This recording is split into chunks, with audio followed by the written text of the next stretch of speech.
We talk about Men in Black Alien Attack with its creator, Dave Cobb, as we celebrate 8 years of UUOP on episode 346 of the Unofficial Universal Orlando Podcast.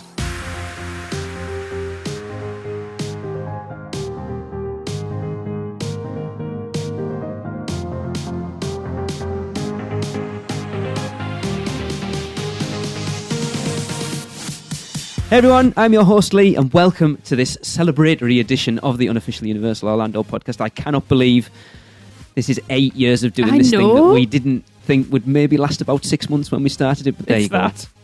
Wow. So joining me, who has been with me from the very beginning, my good lady wife, Agent T. Agent T. There you go, hello. Have to theme it. Yeah. And who's been with us from not far off the very beginning, Agent D. What's up, Internet? And our newest member, who's been with us about 18 rookie recruit. months. Yeah, he is the rookie recruit. Perfect, I like it. Is Agent C. Bringing in that fresh blood. But of course, this show wouldn't be complete if I didn't introduce and welcome the head of Men in Black, the Z himself, Mr. Dave Cobb. Hey, Dave, thanks for joining us. I'm very happy to be here. I'm glad I'm Agent Z and not Agent D. So.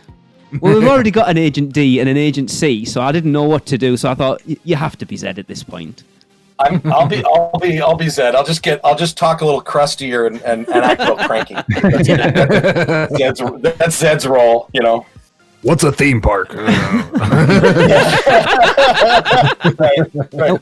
Sorry about all that phony theme park nonsense. Yeah. We tried to get this together for episode 300. It didn't work out because, Dave, we'll get into your history a little bit. You were out in Abu Dhabi, I do believe, at the time, working on the Warner Brothers theme park out there, which looks amazing. Mm-hmm.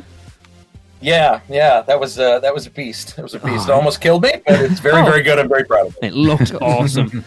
But we thought, when it got around to 8 years, I thought the perfect thing was to get Dave on to talk about my favourite attraction, and Tracy's favourite attraction. Thank you. In the world at this point. I love it so much. So for those of you who aren't aware of our leader, Zed, this is Dave Cobb, Principal of Creative Development at ThinkWell. Dave, would you please tell our listeners a brief history of your role in the theme parks and some of the things that you've worked on? Sure. I mean, the first thing I always like to tell folks who are fans of Men in Black or the theme parks or things that I worked on is I was one of you. I was a total theme park nerd growing up, and back pre-internet. Back in my day, we didn't have blogs and discussion boards.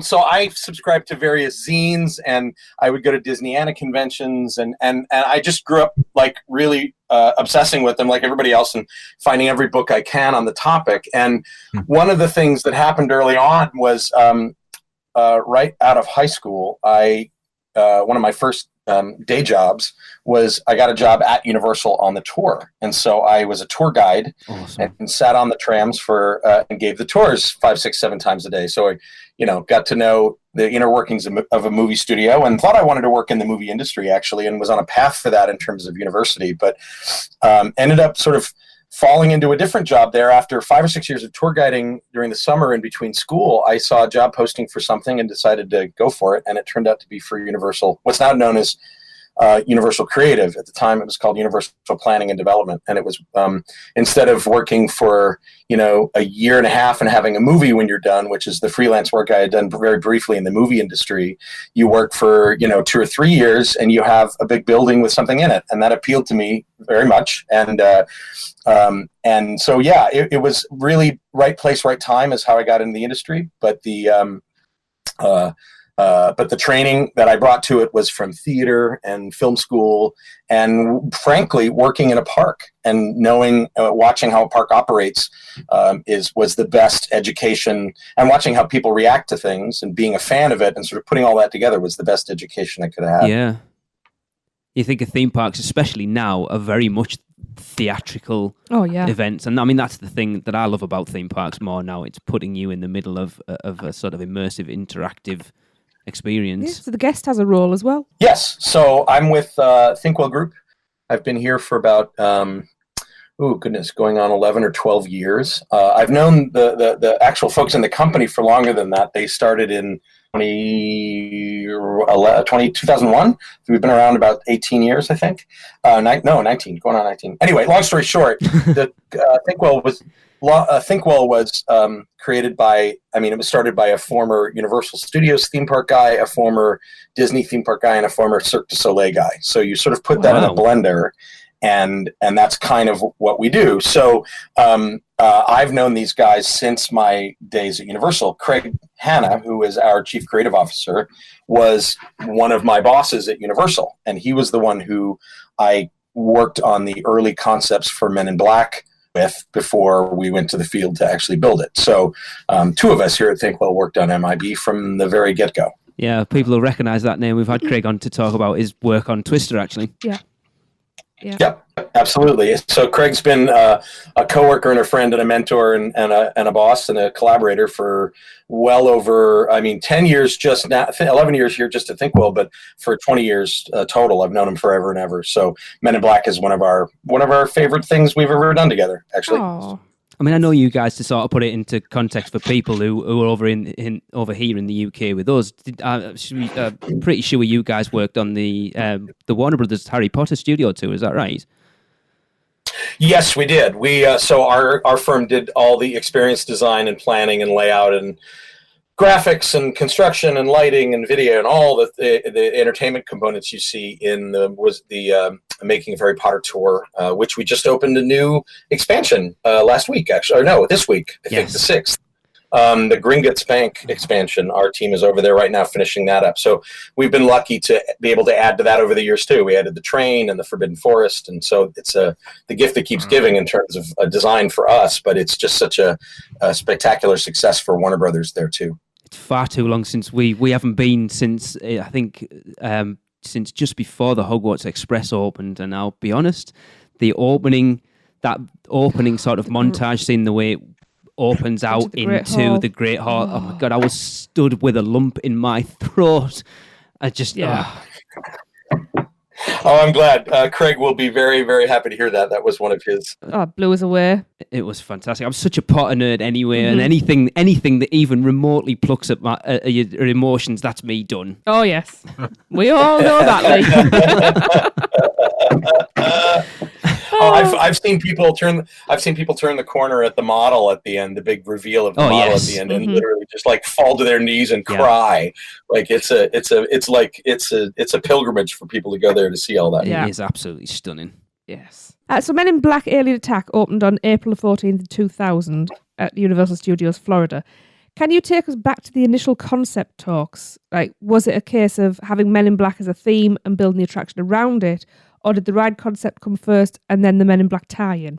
Well, a number of things were at play at that time. So before I came on board, one of the things that, first of all, that plot of land where it is now, way back when, pre-IOA, was slated to be Jurassic Park. The Jurassic Park boat ride, River Adventure from Hollywood, was literally going to be sort of lifted in a slightly bigger form. It was actually supposed to go there first before it was put into Hollywood, and then they changed the strategy. They designed IOA where it was going to be a whole land. So for a long time, that was slated for JP. But that's before I worked for Universal. At the time, I was working for Landmark, who developed Jurassic Park and T2-3D for Universal, and so. I got hired in late 97. I was brought in by Phil Hedema, who you've probably heard his name as well. He has his own firm now, Hedema Associates. Phil was my boss. I knew Phil socially as well, and he took me out to lunch, trying to luring me away from my current job, and said a couple of things. He said, first of all, the industry is really booked and really, really busy. And if you look at the time period, this is like 97. So IOA was in full swing. USJ was in full swing. Hong Kong Disneyland was in full swing. Animal Kingdom, DCA, Tokyo Disney Sea. Wow. So it was like there was this 5-year period, 5 or 10-year period in the late 90s, early aughts, when the industry was on one of its booms. It is a very boom and bust industry, but it was on an all-time high. And so finding quality talent for attractions was a challenge. And I, at that point, was just a show writer. I had done small scale creative direction on a couple of projects for Landmark, but I hadn't really done anything big. So I lucked out in that I was friends with Phil, and he invited me out to lunch, and he said, "Here's the problem we have. Not only do I not have anybody internally to be creative director on this, because Craig will be moving on to other things in what they then called creative core, which was like big scale strategy for over multiple years, not just individual attraction design. Right. But I don't have anybody to hire internally to move on to that project. So I really need somebody." And he said, then the reason it's so urgent, and this is what really leads me to the development for the space beyond Jurassic Park, was they looked at the timeline and realized that IOA was opening in 1999. And they didn't have anything planned for USF. And so all of a sudden, the business analysts and the marketing people were like, well, wait a minute, we're going to have this big new popular theme park. How do we make sure that USF doesn't starve? And all of a sudden people don't go because there's no new attractions. And so basically end of 97, early 98, they fast tracked an attraction to open in 2000, to open 1 year after IOA's opening. So that's incredibly fast for any of you who follow these things. Yeah. We went from basically nothing on paper to opening day in about 28 months. Wow. Which is unheard of. So there were other explorations. So that was the first call to action, was they need something. They need a big e-ticket marketable attraction. So that was the call to action. But in addition, they had already done a little bit of exploration. They had done a previous pass for the space for a Stephen King attraction, which you may or may not have heard about. No. If you guys know the name John Murdy? Yes. Yep. We've had John on the show before. Right. Okay, great. You should ask him about it, because that was a concept that he did for that spot. I think it was called Stephen King's Nightmares, and it was a permanent dark ride. The idea being, hey, haunt is so popular, can we do a permanent haunt-style attraction, but as a ride year-round? And it was going to use all of the Stephen King properties. Wow. There was a full concept done. They sort of did some test marketing for it, and it didn't test very well. Like, it tested great with the haunt audience, but haunts are pretty specific audience, and if I'm going with my 6-year-old to see Barney, I'm not going to be interested in taking him on the Stephen King dark ride. No. So from a capital expenditure perspective, they're like, if we're going to spend money on a major new attraction, it has to be the widest audience possible. So unfortunately, that never happened. But it was the thing that Men in Black was gonna be until summer of '97, when Men in Black blew up in the movie theaters. And not all attractions at Universal are based on Universal films. They license stuff like Potter, and at the time they had already licensed Terminator 2 was not their movie. Twister was a co-production with Warner Brothers. So they were used to licensing other IP for their parks, and they went after that. And shortly after they got that deal, which was in summer of 97, right after that is when I got hired to come on and see it through. I mean, that's like we've always said, Universal seemed, if you look at how slow Disney seemed to move on building things and how quickly Universal do. You look at something like Diagon Alley, how quickly from Jaws closing to Diagon Alley opening for what is a huge land, for how much work they'll have had to do, is just scary. I mean, we talked about it a couple of weeks ago with just the Transformers ride. And, the R&D had already been done for it, and it was already built out in Hollywood. But I think it was pretty much a year to the day from them demolishing that original building to Transformers opening is just phenomenal. Yeah. And you can thank Potter really for that. The success of Potter, which happened right around the sale to Comcast, is what made Comcast realize, oh, wait a minute, we can make money in these parks in years where our TV shows or movies aren't doing very well. Yeah, let's turn on that money hose and let's make some more attractions. So that's when they really snapped it up. When Men in Black went into production, it was still kind of the Wild West in terms of Universal Creative. They had been established at that point because of IOA and USJ. But previously, before those projects, it was a much smaller. It wasn't the behemoth that takes on Imagineering like it is now. Yeah. And it was so it was a little more I would say even the biggest difference back then was it was probably a little more nimble and a little more agile, even compared to the speed at which they do things now. Yeah, which is good from a point of view of getting rides quickly in the park. I mean, you look, we've poked fun at it a lot. That it's like, how long did it take for Disney to announce Avatar to actual Pandora opening? It was like 6 or 7 years, I think. That's it was ridiculous. Yeah. Mm-hmm. Yeah. Yeah, it's Disney definitely is motivated by the numbers that come into the park, and at that point the park was IOA was trending to do really well. We all know it sort of underperformed the first couple of years, but it certainly picked up after Potter, and so in a lot of ways MIB was the beginning of the sort of second wave of blockbuster attractions that had started with things like Kong and Back to the Future and Jaws. Yeah. And the major, I'd say, selling point of Men in Black, of course, is the interactivity of it. Was that something that was in the original concept? Was that something that you were always going to go for with this attraction? Well, there was a brief right before I came on board, after the Stephen King project was canceled and they started exploring Men in Black. There were a few different options. One of which was, I think, an indoor coaster. They had a couple of different ideas before I came on board.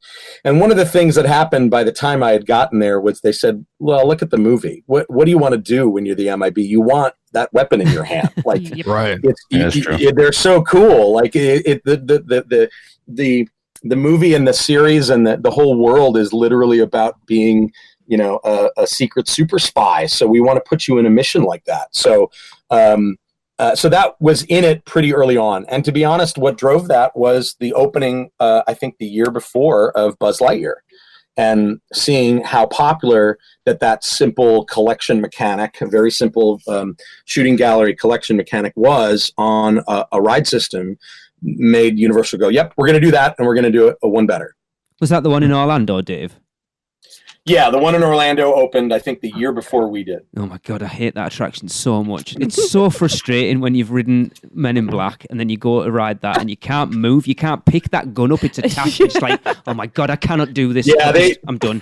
They changed that. They changed that in future versions. Later on, like the one in LA here at Disneyland has a gun you can hold. And as a matter of fact, the version of it that's in Shanghai is sort of the best iteration of that gaming system. It's really good and it's really fast and snappy and responsive. So they've been evolving it ever since. Matter of fact, the new Ant-Man and Wasp Nano Battle is largely based on the tech that went into the Buzz Lightyear Shanghai. So even though on the surface it looks like, they just reskinned it, it's like, no. That is a complete reimagining of how a shooting gallery dark ride works. And it actually makes the experience a little better.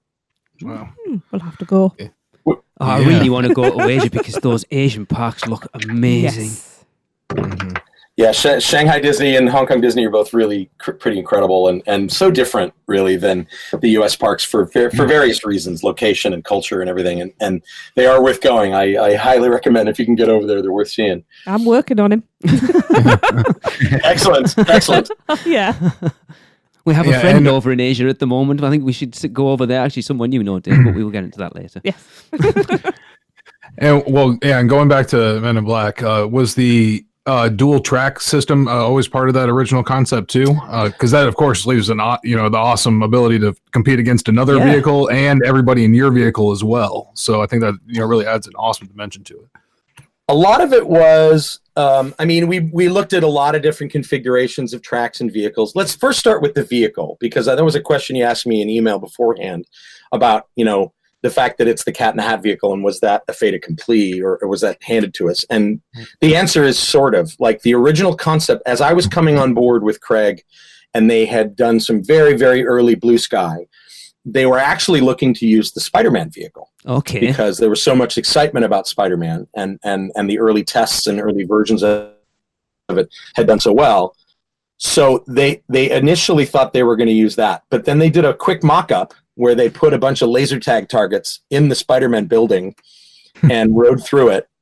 And with that vehicle moving and spinning in like a bucking bronco, the game was nigh impossible. So So they decided, that's kind of overkill for this ride. We don't we don't need motion simulation. We're not going to be matching to media, which is why the Spider-Man base does what it does. So it was overkill and far more expensive. So they looked at, but they knew, because they had to open in 2 years, that it couldn't be a science project. We couldn't start with a new ride vehicle. We had to start with something that was available and that was proven engineering. And in Universal's arsenal of rides at that point, there were a few that sort of fit the bill for the kind of shooting activity we wanted to do, other than Cat in the Hat. Because Cat in the Hat, we said, great seating. We can raise the back seat a little higher, so you get sort of stadium seating for point of view and shooting. And the axis lets us position you like an omnimover, but also spin you like a thrill ride. So it seemed to be the perfect storm. The challenge was it's only 6 seats, and so the capacity of the ride, compared to something like Cat in the Hat, this needed to be a much bigger e-ticket capacity. And so the dual tracks came from an exploration of, do we do 2 vehicles in tandem behind each other, like a train or like a coaster train? And then somebody went, well, what if we put them side to side and you can shoot it out? That's it. Wow. That's the make it a competition between the two. But it got there from a much more practical discussion about which vehicle to use and capacity. Nice. And of course, that led to that great scene where you get to, shoot at the other vehicle, which is my favorite part. That's where you really rack up the points. Yeah, it is. Actually, I've got a question, a morality question for you then, Dave. You're going to get that. I was going to ask this. Yeah. Dave, is it ever okay to shoot your own exhaust port? I know how that sounds. I can neither confirm nor deny, but that's a good strategy. No, I think it's cheating. It's cheating. I don't agree with it. Well, let's just say I do it all the time. I knew I liked you. It must be all right.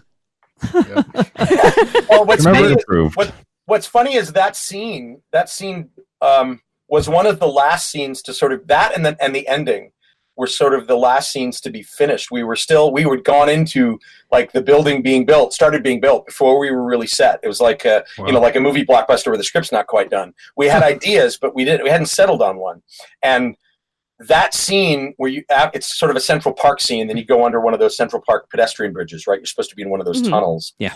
Originally, that was the push the red button scene. Oh. That was the push the red button and go really fast to Times Square. And it was supposed to, and originally the idea was going to be a sort of super speed tunnel. If you're familiar with the People Mover at Disneyland, they used to have a thing called the super speed tunnel through the world of Tron, which was like a wraparound projection. Yeah. And we were going to do a little projection gag there where you go really, really fast.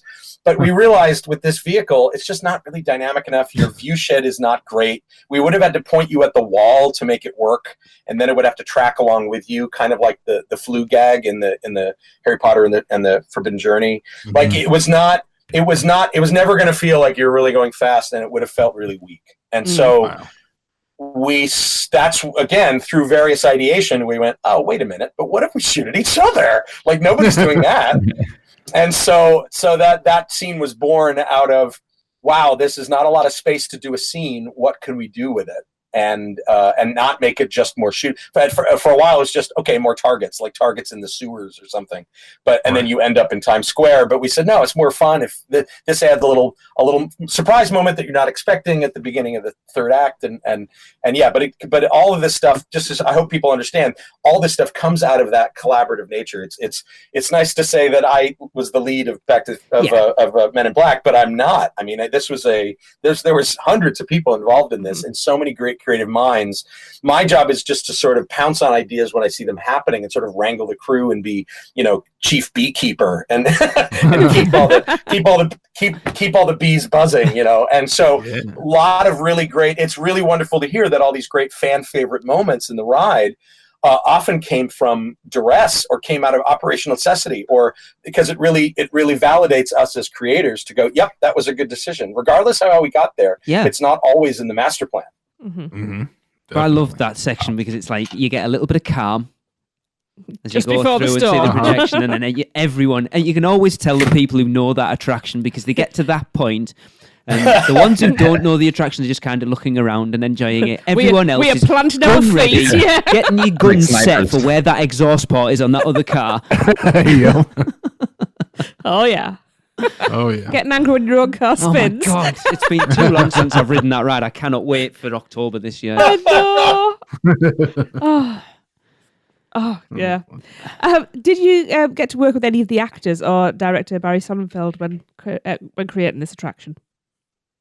We did work with Will, Awesome. and with Rip. Both of them Awesome. were involved. Barry Sonnenfeld was not. Tommy Lee Jones was not available. But we filmed all of that pre-show here in Los Angeles with both Will Smith and Rip Torn. Will is exactly what you think he's going to be. He's charming and funny, and like he loved the script, but he brought, part of his contract was he brought his own writer, and he's like, "Do you mind if we punch this up?" I'm like, "No, of course, Yeah. please. Yeah. Are you kidding? This is why I hired you. You're awesome." So he riffed on it, and a lot of the multiple endings at the end when he sort of compares the cars, that's a lot of ad lib and scripting from him, which was really fun on set to watch. Rip Torn was amazing, and with a mouth like a stevedore and cursed every 5 words. And he was a gem. I mean, he's such an old pro. Like, I remember going in later with him with all of these things. Even big movies, you do what's called ADR, automatic dialogue replacement. Sometimes the quality of the recording of the performance on set is unpredictable, so you go back and you redub everything. So a lot of people don't know this, but a lot of the times the dialogue you're hearing coming out synced in an actor's mouth in a movie is recorded months later to make it better. And so he did ADR on his entire performance, and I got to go to New York to do that because he does it at a studio right near his house in the Upper West Side that he really loves. And so he was at home in his element, and it was literally like half watching him nail every take perfectly, and half just hearing him tell really baudy stories about working with Awesome. So To be a fly on the wall. Yeah. Yeah. we worked with Will and Rip, and it was everything you could have hoped it could be. Did you know if they ever got to ride it, Dave? Opening day, I know that Will Smith was there, and he was awesome. And they brought a bunch of local school kids to ride with him, and it was like he brought in a local kids charity and gave out sunglasses to all the kids, and cool. like he was super cool. So he was there. I don't remember. I think Rip was there for a hot minute. Like made an appearance, waved, and then went home. But I'm pretty sure I know Will wrote it because I wrote it with him, and he thought it was a blast. How was that? Whoa! Oh, it was great. It was great. He was super cool. You know, he's like I said, Will Smith is kind of exactly what you would hope he would be like. He's super approachable and funny and charming, and it's why he's a movie star, you know? Yeah. So it was a real great asset to have him as part of the attraction. It always lends that authenticity to these IP-based attractions if you can get the real folks. Yeah, Dave, tell me you got the ride photo. I did not, because it was not running on opening day. Oh no! Gutted. All right then, tell me you beat him. I did, but I let him down easy though. There's bragging rights forever. I'll beat Will Smith at his own game. At his own game, yeah, right. Cool. Right, we're going to take a quick break. And then we're going to take a quick break, and then we'll be back to talk some more Men in Black with Dave Cobb.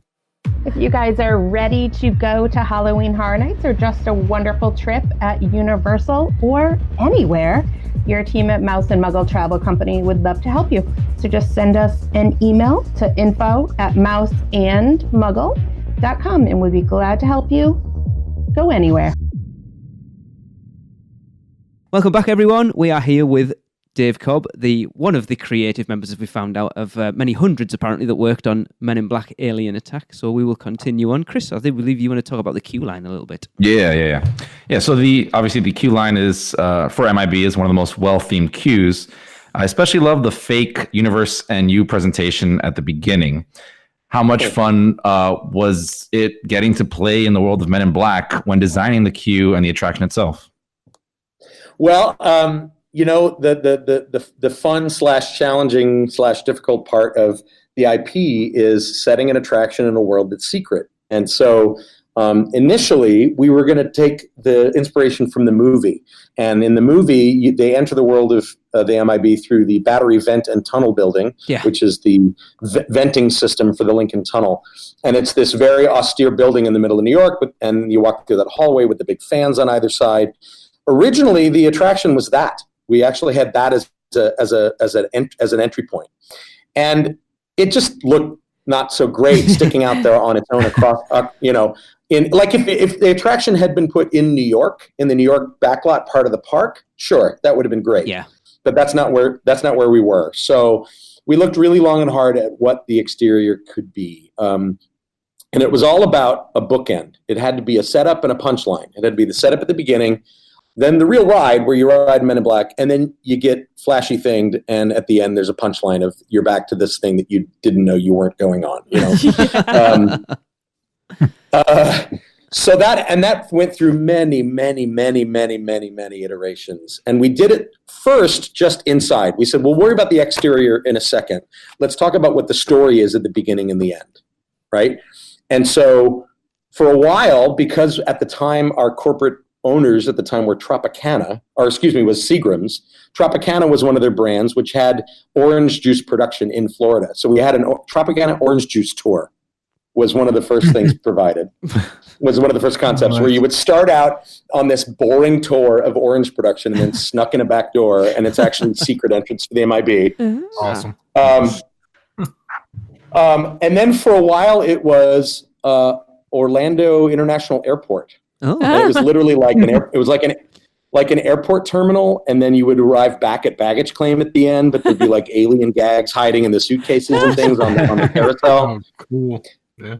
But again, all of this demonstrated the problem that is the IP, meaning it's secret, and it violates, one of the rules of it, not rules, but suggestions of attraction design. If you guys are familiar with, Marty Sklar's Mickey's 10 Commandments, which is, if you don't know, Google them, and they're these 10 rules of the best way to get a popular attraction for the public, and one of them is tell one story.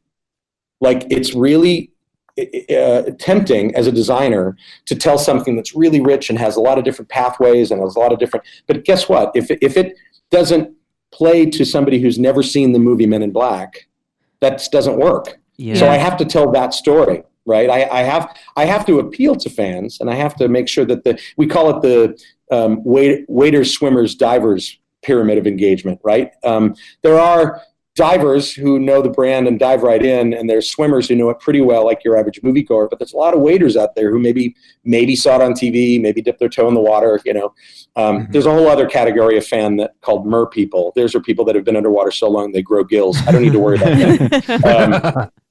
that. But you know what I mean. So in approaching it, we had to take the idea of tell one story. Well, the one story of the Men in Black is that it's hidden in a specific place in New York, but also in a specific time period. And we thought, wait a minute, the 64 World's Fair plays largely into the mythos. There's the mural in the main immigration room. There's the towers that Edgar uses to escape because it's hiding a secret spaceship at the end. All those are things that really exist in Flushing Meadows and Queens. And so we said, well, what if we just did a World's Fair attraction? And then all of a sudden that clicked, because that part of the park before The Simpsons, that part of the park used to be known as Expo Center. The food court was international themed. Yep. Back to the Future was a pavilion on it was like an expo park, but on a movie backlot, like you were shooting a movie about an expo, which is a stretch, to be honest. But still, it was an organizational principle that at the time made it go, oh, all right, Men in Black is part of that. And so we knew that we had to create something iconic from the outside, which is mainly about the towers, but also the big Starfield wall with the neon and the stars twinkling. And then that would set it up, and we'd have an introductory room that you see there now, which talks about this attraction that never was. And then that gives us that attraction to turn back to. And so, again, telling one story. What is Men in Black about? Men in Black is about, do aliens exist on Earth or in the galaxy? So that's our question at the beginning, and our answer at the end is, of course not. It managed to let us be in the world of Men in Black without being slavish to the film or induce a story that people weren't familiar with. It asks the central question of the brand, and it answers it at the end in a humorous way. Yeah, it's perfect. It's so cool. Yeah. It's just, I love that intro so because we've talked about it before, haven't we? I know, Darren, when we went last time, when we had our little mini meetup when we were there last time. So Dave, the team member comes out and he does his little spiel and he presses the button for the voiceover to come up, and then the idea is that he then appears when the elevator doors open, and that the team members don't always do that anymore now. So when that actually happens, I love when they do. Yeah. Awesome. I love when they do. It's so cool. And I love when in any attraction, even the ones I haven't worked on, I love when the team gets so enthusiastic about their role in the story. The skippers at Jaws used to do that. And the guys at MIB, within weeks of the thing opening, were doing their staff meetings every morning and taking meeting notes on MIB letterhead and using MIB jargon in their inner office conversations to each other. Like, they were so into it, and it made my inner nerd heart just really, really happy that they wanted to live in this world, Yeah. And while we're talking about the queue, there's a really unique thing with Men in Black that I don't think happens at any other attraction in the world, and that is that the immigration room is so popular and was themed so well that they started opening it up and allowing guests that know about it to go on a tour down there. Yes. So, do you know about this, and like, how do you feel about it? Yeah, I think it's great. I think it's unfortunate that there's not an entry sequence to that room that is more themed, because you're sort of coming through back of house always. Yeah, but, right. But if it makes for a good selfie, I think it's worth doing. I love it. And initially, the immigration room had a lot more going on. There were a lot more effects. There were some shadow gags. There were some more animatronics. The queue initially was going to go down through below and then come up to the upper level before you went to load. But again, all of that we didn't need. So it really became a space issue. So I'm sort of glad this space is getting used. The funny thing is, though, if you see the pictures from down below, like the bottom of the catwalks aren't even finished because nobody even sees them normally from the ride. So it's kind of junky looking. That's the part that I wish they would spend some money, Yeah, most people don't notice, but of course I do, right? Every photo I've ever seen, I'm like, oh. Well, hey, you can just put that in with the Universal theming. You're going behind the scenes. Yeah. To see that. So, you're seeing like a movie, that part of the studio. Yeah. So. Totally. I remember hearing a rumor, I don't know how true it is, for when it first opened, that was the team members' break room, to sort of try and give it a bit of energy and make it feel like an actual Men in Black office, that they had the team members taking the breaks in there, but I don't know how true that is. They are encouraged to go out to the desks and have a seat and do like paperwork and stuff, which I think is hilarious. Yeah, that'd be awesome. Because obviously, it's one of those cues as well that it invites people to try things out, because obviously the two door gags. I love that. The first time we rode that with our children, our youngest at the time was 5, and I made her, as a wonderful parent that I am, made her go and try the door with the air blast, and she herself when she tried that door handle. And you wonder why she's got trust issues. Yeah, right. Oh, my work here is done. That's perfect. It's just, as a father, you have to. Oh, yes. Yeah. Oh. Definitely. And speaking of those things like, Easter eggs in there, everyone knows of the 2 little Easter eggs that are hidden in the ride, namely Steven Spielberg and Frank the Pug. But are there any others that you guys hid that are maybe not as widely known? Well, the Spielberg one came about in a very funny way. As you guys probably know, Spielberg's a creative consultant to the parks. He's actually, and the way that works from a design perspective is when you get to a certain level of design with your concept, you actually have to go and take it to Steven. And so that was one of my jobs to do in concept. Was I had a meeting with Steven Spielberg at Amblin, and I had to bring the model and all the maquettes and the pitch boards, and I had 30 minutes scheduled with him. It turned into 90 because he's such a big nerd and big kid.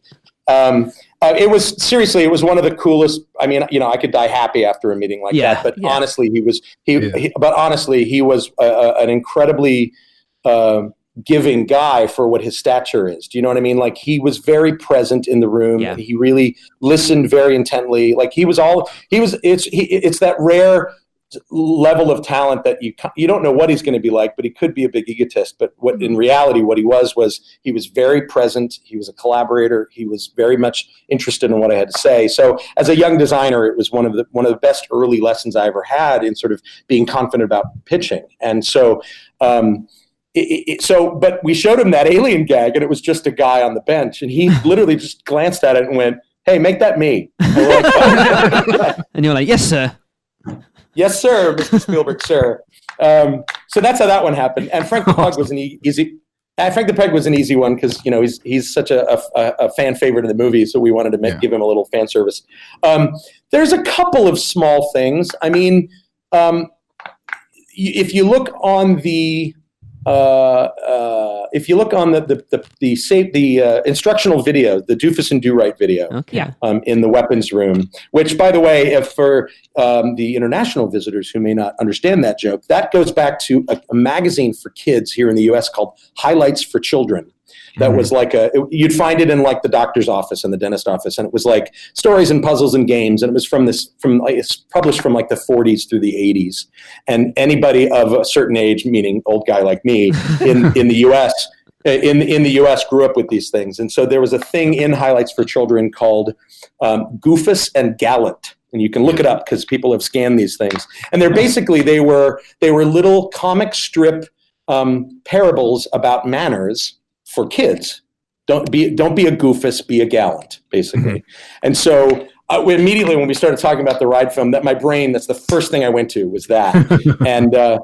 And it went to things like, the old Disney Man in Space shorts and that sort of, educational film strips that you'd see in the 70s and 80s when, so that's where that came from. But there's one little hidden bit in that if you look at the other passengers on board the ride vehicle that are all sort of cartoon abstractions of people, you'll see one guy in a Hawaiian shirt with a beard. I know where this is going. Who looks a lot like me. That is so cool. And I had nothing to do with that. That's one of those things where the artist showed me the storyboard for it, and it was at one drawing. And then by the time we got to final animation production, they threw me in there, and I went, "Wait, is that me?" And they all laughed. And so I said, "All right, well, we can keep it. It's fine." The photos in that room too, the photos of the agents, like the different graduating years, those have changed over the years, and I think those have become a place for actual employees to get recognized. Okay. But when the attraction opened, the running gag was I was in like 5 of the for like 3 of the photos, like I failed, like I got zapped and went through the program again multiple times. But they're not in there anymore at all. There's certain things like, the windows on Main Street in Disney are a lot of old designers. So there's names and things in Times Square that are just middle and last names of some employees and things. It's pretty light. There's one that I put in that's really tiny. That is a billboard for a lager called Rainbow Bear Lager, and that's because I'm queer and I'm a hirsute bearded fellow, which in the gay community is called a bear, and so. We knew we needed like hundreds of products in Times Square, so we just started throwing out ideas. And so I sketched up one, Rainbow Bear Lager, and it looks like it's some like craft brew basically, but it's so up in the dark, no one can see it. What else? Well, that's real. Yeah, now you'll look for it. Yeah, absolutely, definitely. No, that's about it. I mean, it's one of those properties where it's so much about visual puns and jokes that all of our energy went into that more than anything. We didn't have to get out our creative frustrations because, man, it was such a gratifying project to work on in terms of humor, right? It was just that there were, what do we have in there? 120 target or animated characters, something like 300 targets. I forget the number. Well, I started with 500 gags. I started with drawings and drawings and drawings and drawings and drawings, thousands and thousands of gags that we had to sort of narrow down. And so there was not an absence of creativity or cool ideas on the project overall. Wow. Yeah, and with the schedule that you had, I can't imagine there's a lot of lulling, like hanging around going, oh, what can we throw in here? Yeah. Exactly. Right. There's little things. There's little naming conventions and things and stuff, but nothing super overt. To the point about the book ending, about the beginning and the ending, though, like the theme song, the Universe in You, was written by my friend Andy Garfield. Yes, we know Andy. Wrote for a couple of my attractions at the Warner Brothers Park. He did stuff for me at Paramount Parks, King's Dominion's Tomb Raider, Firefall. He did the music for that. But he was a theme park nerd just like me that I met in theme park fandom, literally at Disneyland, while he was a composition student at USC, and we've been friends ever since. And so he came on board to do the music for me for that. And one of his teachers, this is something that a lot of fans don't know, one of his teachers at USC was Buddy Baker. Well, Buddy Baker supervised all of the music for Disney for the parks from the 50s through the 70s. Wow. So he did like Great Big Beautiful Tomorrow. Like, he didn't write it, but he was the music supervisor and arranger for that. And so Andy wrote it in that flavor and then went to Buddy's office with the tape and said, I have something I want to play for you. And he played it for Buddy Baker, and Buddy had this huge smile on his face. He's like, you're ripping me off. And Andy was like, that's the best feedback I could have gotten, because that's exactly what we were going for. But he loved it. He was really flattered by the homage. The lyrics for that were written by me and our document controller for the ride, the guy who supervised all the documentation for all the construction and everything, a guy named Tim Bernardi, who it actually still works in the industry in Orlando. But he was a wiseacre who had a good sense of humor, and so he helped me work out a lot of the lyrics for that as well. Oh, that's great. Awesome. So out of the hundreds of ideas, were there any personal nods or other hidden details that you wanted to include but you couldn't, or they had to be cut for budgetary reasons? That's a good question. I wanted there was stuff that was inside the bug, like when you get swallowed by the big bug at the end. Uh-huh.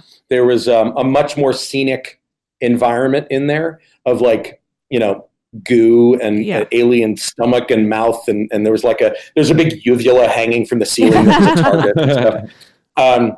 But again, it turned out into a space problem. If you really stop shooting and just look around you during that spinning sequence, it is a very tight squeeze, and there was just no room for any scenery because of the spin envelope and reach envelope of the vehicles. So we decided, you know what, there is sort of an indication of the inside of its mouth in sort of a black texture, but that's all. And that the idea is that the large scale steam and LN2 effect that dumps on top of you there is supposed to sort of obscure your vision. That's rather hit or miss because of temperature and whether or not it's, being maintained properly. Yeah. But that was a gag that I was very sad to see go. But a lot of that, the reason that got so small was, again, figuring out the ending. And we knew that the multiple endings, in addition to side-by-side tracks, the multiple endings was what was going to elevate us above something like Buzz Lightyear. This was literally like, how do we make this better than Buzz Lightyear? And multiple endings was one of the things we talked about. And so actual branching tracks is expensive. Track switches are expensive. They take up a lot of space. So the minute we figured out this idea that it's just using the vehicle index and simple scrim gags, you get three endings. You get a blank hallway, you get the coach, or you get the Taylor.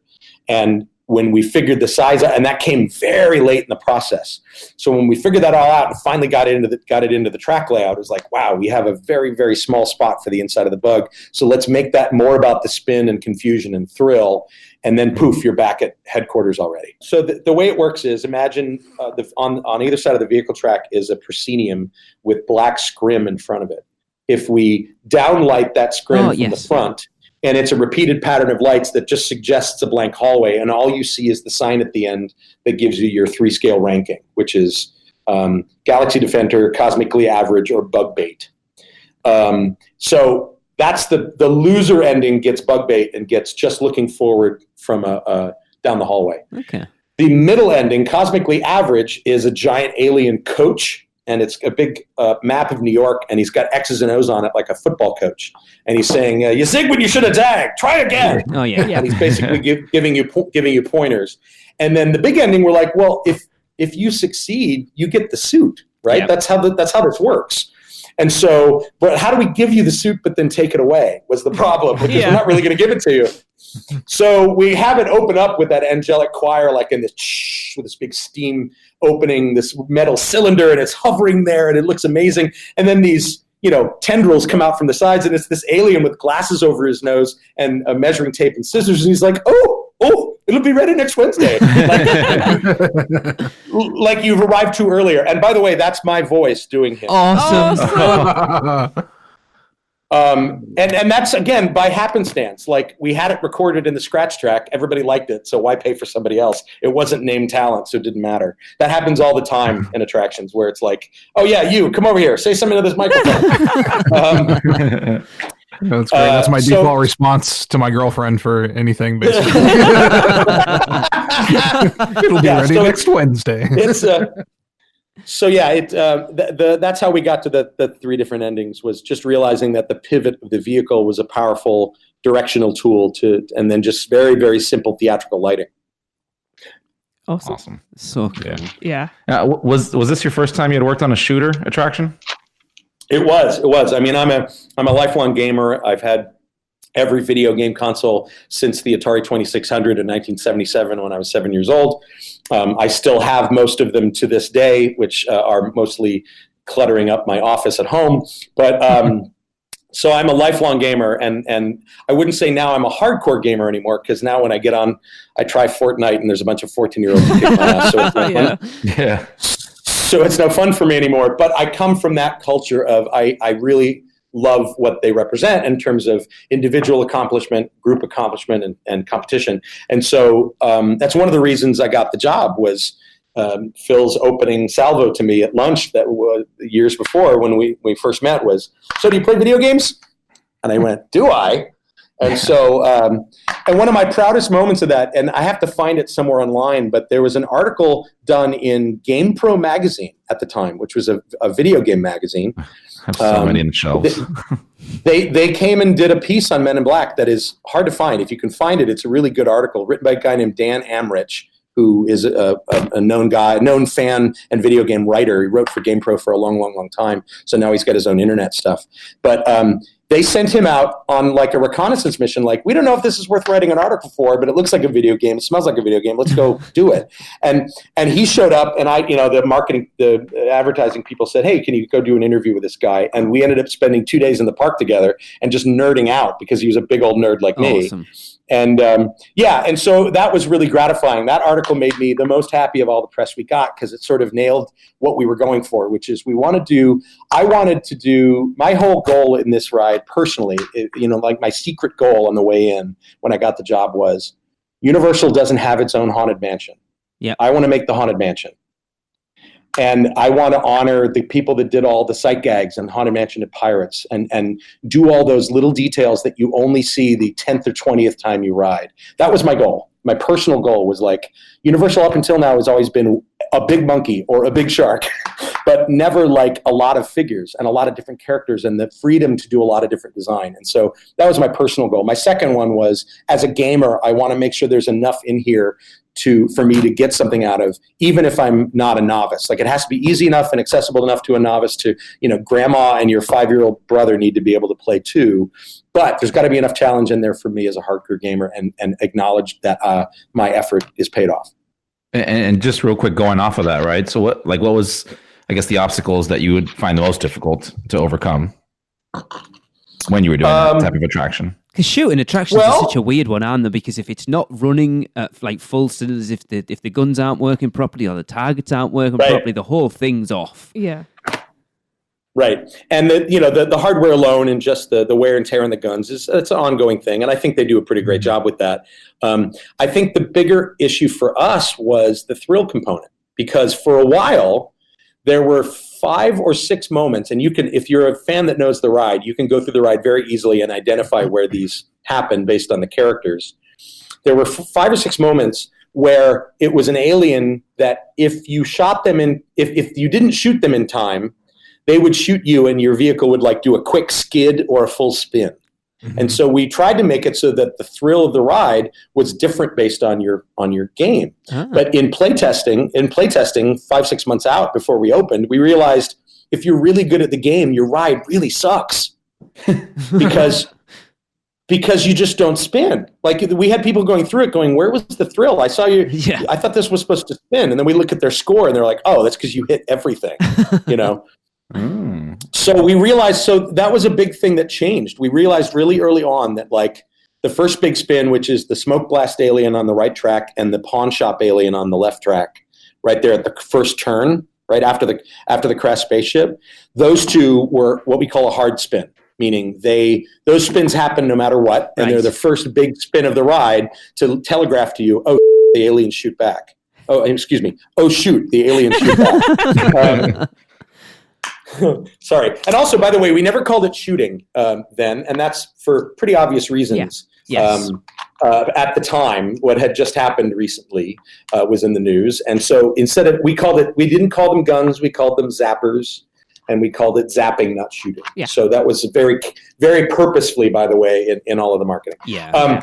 But yeah. So the first the first big spin was programmed. The second one was inside either the alleyway or the fishmonger store, which is the ambush scene. Yes. And so we made the ambush relative to your shooting. So if you shot the little teeny alien that says, please don't shoot, and then turns into the big guy, if you shot him in time, you would not spin. So that one still to this day is variable, but it takes a hell of a lot of shooting not to spin. I did not know that. Yeah, I did not know that either.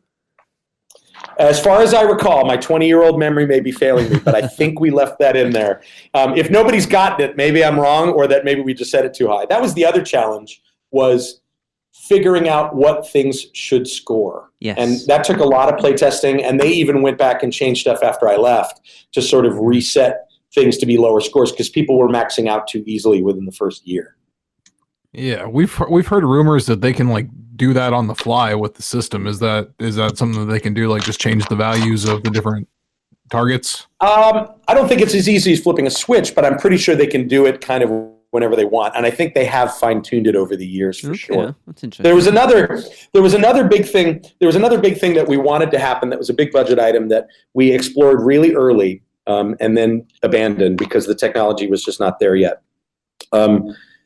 What we realized with these shooting attractions is recognition of a hit you can get from the animatronic itself, and the eye, all of the eyes of our guys change from green to red when you hit them. Yeah. So there was an instant, like early on, we decided we didn't want to populate the ride with targets like Buzz Lightyear did. So we didn't want the Z's everywhere, the little targets that they have. So that's why we embedded multiple sensors. You've seen I'm sure you've all seen the Travel Channel special where we talk about that. And so we made a really concerted effort to make you focus on the characters you're zapping at, not a particular target. In hindsight, that's become a point of frustration for people because if they aren't in there cleaning out, because there's little physical mesh on all the targets that they have to go and blow out so that it doesn't fill up with, dust, basically. Nice. And if they don't do that all the time, the game becomes a little more difficult. So that's one thing I probably would have changed. And so we had talked early on about, because they are prison refugees, because they're out in this alien prison transport ship, that maybe we put like a prison collar on each one of them, and that becomes your target.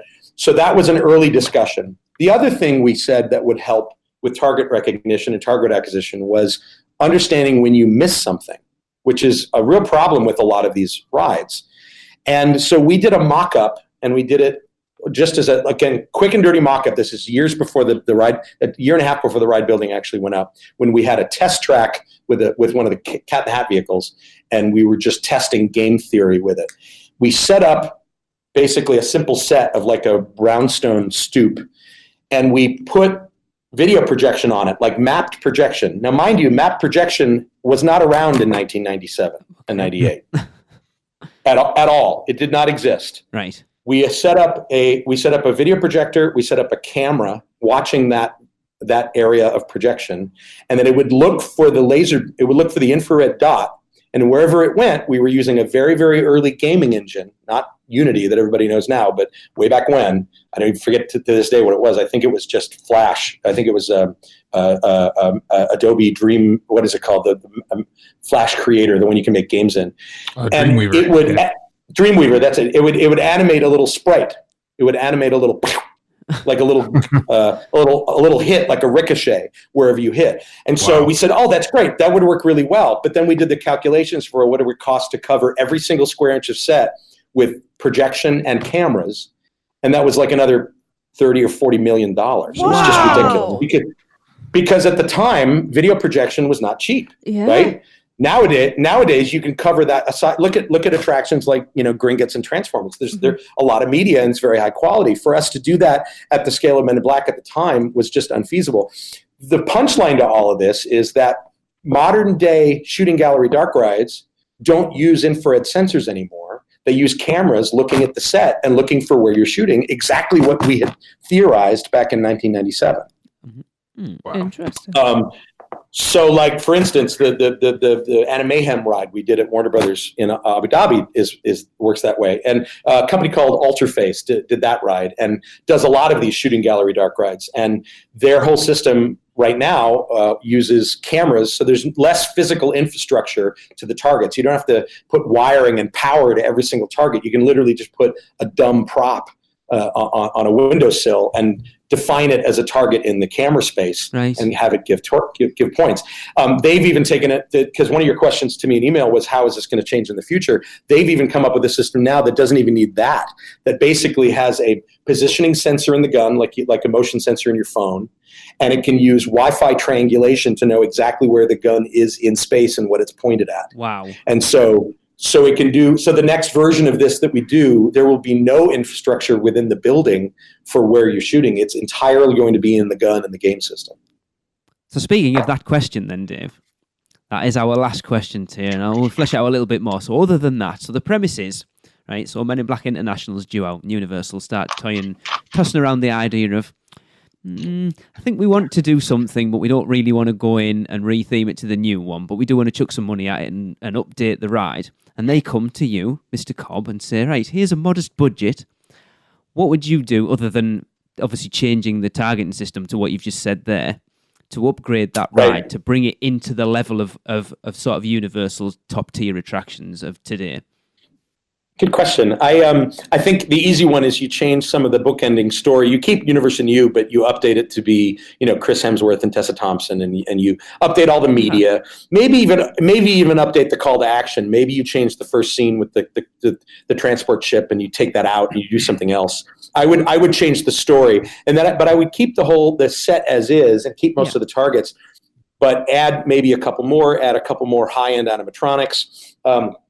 And then I would also use this idea of video projection and video mapping that is a modern targeting system. I would basically go through the whole game system and revamp it to be closer to the modern game systems like Buzz Lightyear Shanghai and the new ones coming out, to make it faster and more responsive and give you more options in terms of targeting and gameplay. Yeah, I think it's definitely testament to the attraction that it's, we're coming up 19 years that it's been open this year, and it still demands pretty decent waits on your average day at Universal. It's definitely not in one of those sort of bottom tier attractions where on a quiet day it's quiet, like 5 or 10 minutes away. It's still relatively busy every day. Mm-hmm. And that's testament to, like what you say, you have created a classic theme park attraction that is different to a lot of things that are currently at Universal. It doesn't really, other than the queue itself, there's no, obviously the biggest complaint that we hear a lot at the moment is screen-based things at Universal. It's got none of that. It's all physical, and that's something that you don't see a lot in theme park attractions nowadays, and the fact that that's still there, and it's still popular, and it's still going strong, and hopefully will go strong for who knows how long at this point. Me personally, I've said I will never go to that park again if you take it out, but whether I stick to that or not, it's a different matter. But it is a fantastic attraction, and it deserves to be held in as high esteem as any of the Potter attractions or anything else that's still around. I agree. Yeah. Well, I appreciate that. That's very, very kind of you to say. And again, as a fellow theme park nerd, it warms my heart that fans have embraced this ride for nearly 20. I can't believe it's going on 20 years, 20th anniversary next summer. I mean, this happened yesterday. I'm still 38, right? Wait, I wasn't even that. 28. I was 28 when I started that. It warms my heart that people love it as much as they do. And every time I visit Orlando, I try to make a stop by there to ride it and just, see people's reactions coming off of it. It's the best part of the job, right? Is just watching people enjoy this stuff at the level that you had hoped they would. Yeah. Again, a 19-year-old attraction that it is still kind of on the cutting edge, because what's the buzzword in theme parks now is interaction. Uh-huh. And that's got it in spades. Absolutely. Yep. Everyone wants to be part of the attraction, and it's immersive and interactive and not passive. You could have it as a passive experience. You hear that, Universal? Men in Black Men in Black International. I'm waiting. I'm right here. But it is. We'll start the petition. Yes. I will start it off. Awesome. Well, that's brought us to the end of it. I know, we could talk about this for so much longer, I'm sure. I know. I could. Really? That's a surprise. We're going to have you on again, Dave. I think as long as you're up for it, that is a definite. Before we started recording, you lit Darren's heart up with an attraction that you've already worked on, so that will hopefully happen in the future. Oh, pardon Back the pun. to the future. Hey! Get it? Yeah. Pun not intended. Oh, dear. Right. Well, thank you very much for joining us, Dave. It's been absolutely awesome to talk with you, about the attraction as well as talking to you. It's got me so much more excited to ride it again in October. I know, I can't wait for October to ride it. I think it's going to be the first thing we ride and probably the last thing we ride as well, with lots in between. Send me your ride photo when you do. We will do. Yeah, that would be awesome. Well, we are planning on taking over with everybody that's going with us, a big group of people. So we'll go and scare the attendants again. Put it this way, Dave, right? When we come out to Orlando, we usually do little meetups, little podcast meetups. And we've had sort of 30 people one time and sort of 20 odd last time. And one of the things that we do for every meet is we do a Men in Black competition. So we have a big group of us go in, and we have prizes for whoever gets first prize and whoever gets second. And it's become tradition. It's what everyone expects from one of our meets now, is we have to do the Men in Black challenge. Yeah. That's awesome. And actually, all your listeners should know that so I have a YouTube channel as well. It's just Dave Cobb. Dave Cobb on YouTube, Instagram, Twitter. My YouTube channel, I recently unearthed a box of digital videotapes that I shot during the production of the ride, of things like mock-ups and construction and programming. Awesome. And I'm slowly digitizing them to put up. I put up one of the test track a couple of weeks ago that people freaked out about. But I can't promise that I'm going to be a regular content creator on any schedule because of a full-time job. But but to tell people to definitely, you guys should subscribe to me there. And if you ever are at the ride and want to brag about your score, tweet at me or Instagram at me, and I'm happy to see it. All the fan stuff always makes my day. And there isn't a day that goes by where I don't see something online about that ride, and it makes me really, really happy. My favorite one lately being, have you seen the simulation of some kid did it in Minecraft?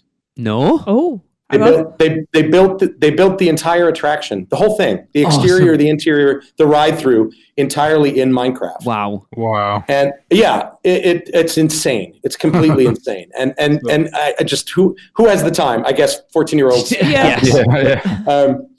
Good for them. Like I wrote this gushing fan letter comment underneath the video on YouTube. Like, dude, whoever you are, come call me in about 10 years when you get out of college and let's talk, because this is pretty great. That's awesome. By the way, Dave, what was the? I'm sorry to interrupt. What was the YouTube channel? I'm on YouTube, Instagram, and Twitter as Dave Cobb, DAVECOBB. Okay, perfect. Cool. Brilliant. And where can people go to keep up with the Thinkwell projects? Same thing. Thinkwell is on on Twitter as at Thinkwell Group, all one word. You can find us on Facebook as well. As a matter of fact. unrelated, because this is probably not airing today, but it's April 1st. You can go see our new April Fool's video, which is fun. But Thinkwell Group, we're pretty active on our Twitter and our Facebook, so you can follow us there and see all the new fun stuff we're building all around the world. Awesome. Definitely go and check it out. So cool, that's going to wrap up our 8-year anniversary show. I couldn't have thought of a better way to spend it than talking. Dave, it's been absolutely awesome. It really has. Like, I have so much. Fast. I didn't think it was possible, but I have even a bigger appreciation of that attraction now. Awesome. That makes me very happy. It is so cool. And I'm not saying, I know it feels like I might be gushing just because we've got you on, but I genuinely, that is my favourite attraction anywhere. Yeah. I love it so much. Well, thank you. I'm genuinely happy to have been on this and be asked. So thank you guys. I appreciate it. Cool. Right. So as I said, that was going to wrap up the show. Here's the end of 8 years, and hopefully here's to another. I'm not going to say 8 because that's a long time, but at least I want to get to 10. I want to get to 10 years, definitely. I can't see you give it up after 10. No, probably not. No. So for Tracy, Darren, Chris, and myself, and of course the awesome Dave Cobb, this has been episode 346 of the Unofficial Universal Orlando Podcast, and we will see you again next week. Cut, print, that's a wrap for another episode of the Unofficial Universal Orlando Podcast. Never miss a show by subscribing on Apple Podcasts and leave us a rating and review while you're there. Not an Apple user? You can listen on Stitcher, Spotify, YouTube, iHeartRadio, or your podcatcher of choice. Email us any questions or comments to podcast@uuopodcast.com. Follow us on Facebook, Twitter, Google+, YouTube, Instagram, and Pinterest. Just search UUO Podcast. Keep up with the latest news, rumors, and updates on our blog at uuopodcast.com. Thanks for listening. See you next week.